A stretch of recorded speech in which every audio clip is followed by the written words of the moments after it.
नमस्कार, आप देख रहे हो HP का 1522, यानी कि चलने की बात करें तो ये कितना चला है वो भी आपको दिखा देते, फिर आगे ऑर्डर देना। एक ही पीस है, कम चला हुआ, बाकी ज़्यादा चला हुआ ही आता है।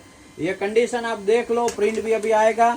A1 चलने वाला है और नया ही है। ये देखो कितना कॉपी चला है, ये आपको दिखा देते। ये देखो 1620 कॉपी चला हुआ है। जल्दी स्क्रीनशॉट लेके व्हाट्सएप डाल देना।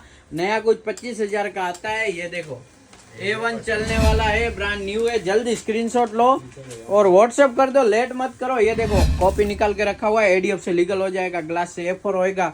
और आपके पास राउटर है तो ही वाईफाई होएगा, लाइन केबल लगा के, डायरेक्ट वाईफाई नहीं है। ये देखो चारों बाजू से कंडीशन भी दिखा देता हूँ आपको, तो जल्दी बुक करा लेना। और ये देखो अंदर से कंडीशन, और ये उसका कार्ट्रिज है। ये कार्ट्रिज रहता है, जो कार्ट्रिज में 1200 तक कॉपी निकल जाता है, 1500 तक। तो जल्दी स्क्रीनशॉट लेके व्हाट्सएप डालो, लेट मत करो, नहीं तो